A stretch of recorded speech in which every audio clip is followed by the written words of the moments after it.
আজকাল ফেসবুকে, ইউটিউবে সব জায়গায় বহু ব্যবসায়ীদের নানা ধরনের উৎপাত। কে বলে ডাকাতি করছে, কেউ বলে ধর্ষণ করছে, আবার কেউ বলে সে টুকাই, সে গাড়ি কিনলো কিভাবে দামি। একটা টপিক আলোচনা করবো আজকে, প্রিন্স মামুন এবং লাইলার ব্যাপারে।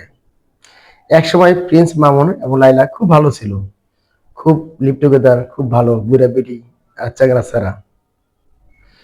এখন চ্যাংরা স্যারা চলে গেছে, কিন্তু বুড়া বেটি কত ধরনের অভিযোগ দিচ্ছে, তাকে রেপ করা হয়েছে। এখন আজকে একটা ভিডিও দেখলাম, আমি একটু পরে ভিডিওটা দিচ্ছি আপনাদের। বলতেছে সে টুকাই, সে গরিব, সে এত দামি গাড়ি কোথা থেকে পেলো, নানা ধরনের কমপ্লেইন। একজন করাইলের বস্তি থেকে উঠে আসা টিকটকার কিভাবে এত দামি Z4 সিরিজের BMW গাড়িটা কিনেছে, এটা সম্পর্কে কি আপনাদের কোনো মাথায় ব্যথা হয়নি?